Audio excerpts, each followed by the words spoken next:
Death rates in men with type 2 diabetes are dropping significantly, according to a new study published in Annals of Internal Medicine.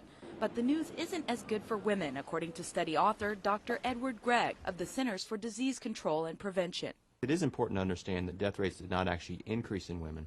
However, we found that death rates did not actually go down in women either. And this is concerning to us because it's in the context of declining death rates in the rest of the population, including men with diabetes. The study looked at patients with diabetes in the 1970s, 80s, and 90s. It looked at their death rates from all causes and from cardiovascular disease, which is the leading cause of death for people with diabetes. Deaths from all causes and from heart disease fell dramatically for men and women without diabetes, and men with diabetes, but not for women with diabetes. It does raise a question to us about whether the effective treatments for men and women with diabetes that we know exist, and for that matter the public health programs that do exist, whether they're getting to women in the same way and whether they're being effective in women the way that they are in men. More than 19 million Americans suffer from type 2 diabetes. Men and women with diabetes have about 2 to 3 times the mortality rate as those without diabetes.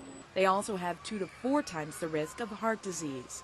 We're hoping that this study will raise awareness in a couple levels. We're hoping it will raise awareness for patients with diabetes, both men and women, but also perhaps among researchers and healthcare providers to perhaps understand whether there are important differences between men and women that we need to pay attention to.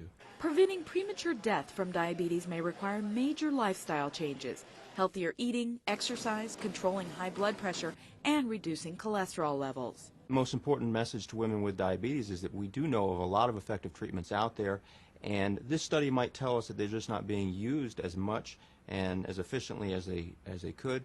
On behalf of Annals of Internal Medicine, I'm Sonia Martin.